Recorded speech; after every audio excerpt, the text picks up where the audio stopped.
Hello, friends, and welcome to Pathologic Volume 4, Episode 36. Today's bonus puzzle is another Slitherlink, one of my all-time favorite genres. If you're not as seasoned as me, don't worry about it. You can check out the previous video that we recorded on this topic, or just hang around as we give you a quick refresher of the rules. Slitherlink is a loop drawing puzzle. We will connect some pairs of orthogonally adjacent dots to form a single non-intersecting loop. So orthogonally is saying horizontally or vertically. We don't go diagonally between dots. And non-intersecting meaning that we can't have the loop cross each other and make knots. It's a single, simple loop. Clues represent the number of edges drawn surrounding the clue, up to 4.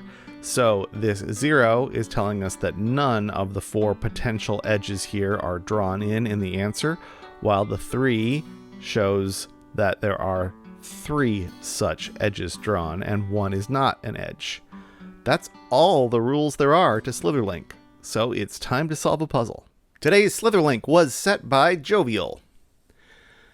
I see a whole lot of given numbers in this grid, but I think probably what's going to potentially make it trickier is the fact that we have no numbers on the perimeter. So that takes out a common starting point for us in a Slitherlink. So I'm instead going to look for number patterns that I'm familiar with that can give us an in. And the big one, well, there's an obvious one, which is the 0 clue. Can't have any walls in the 4 cells around it. But the one that caught my eye are 3s separated diagonally. I know something about this pattern, but I'll prove it rather than just apply it. We know that 3 out of the 4 sides of each of these are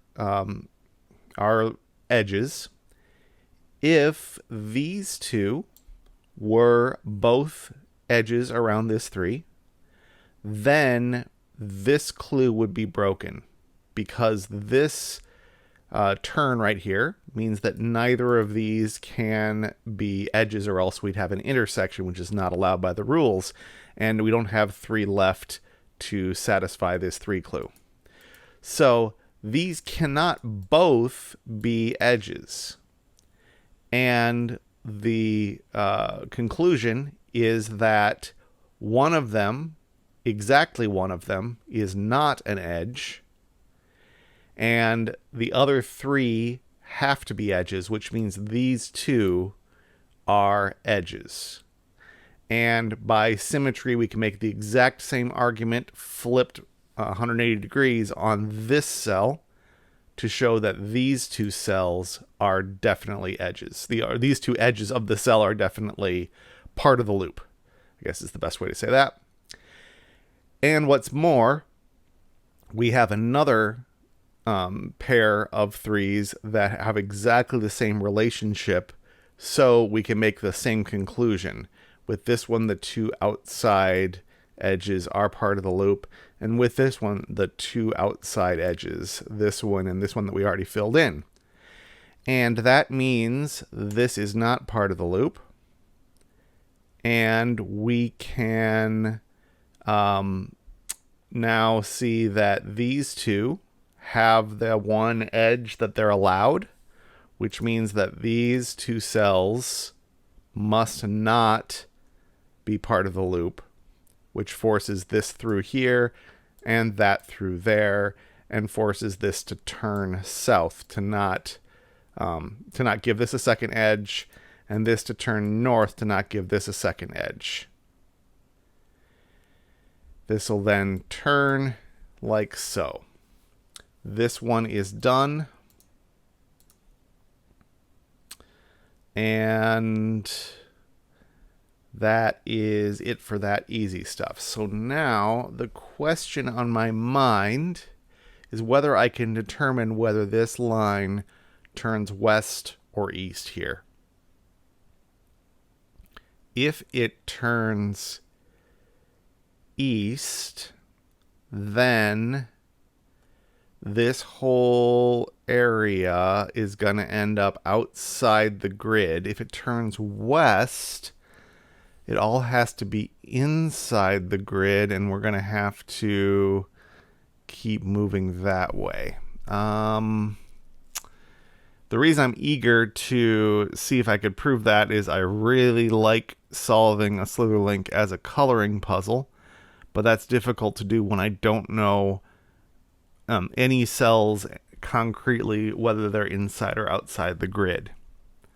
I can do some speculative coloring, but it's just a little less certain feeling. Let's see. There are some things going on with a 1 next to a 3, possibly, but that doesn't feel very good here. So it might be something to do with whether it turns left or right. So I'm going to do something that is a little outside my comfort zone. I'm going to mark the cells that I know are on the same side as the line without knowing whether they're inside or out. So this one, I don't know yet if it's inside or out, but I'm going to mark it green, which means that these cells are all green as well. That coloring has to follow this edge around. Everything on this side of the loop has to be the same color, so I can just fill all of those in. And the 0 clue means that these are the same color over here. And on the other side of the loop, let's color those in the other color.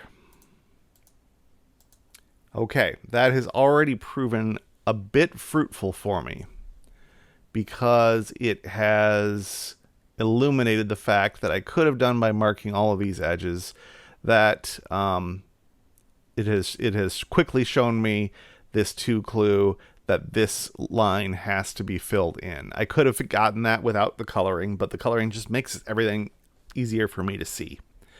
So, oh, and we got an X here, so I'm just going to make that one yellow as well. So we know that this is a line because the 2 clue needs 2 lines. It can't be up here or down there because, well, I'm seeing it now because it would break up the coloring, but I could have also seen it by the fact that these points already have 2 lines going in and out, so they can't have any more. So that means that this clue is done, this 1, and it's not yellow, it's green. So I'm going to mark it green.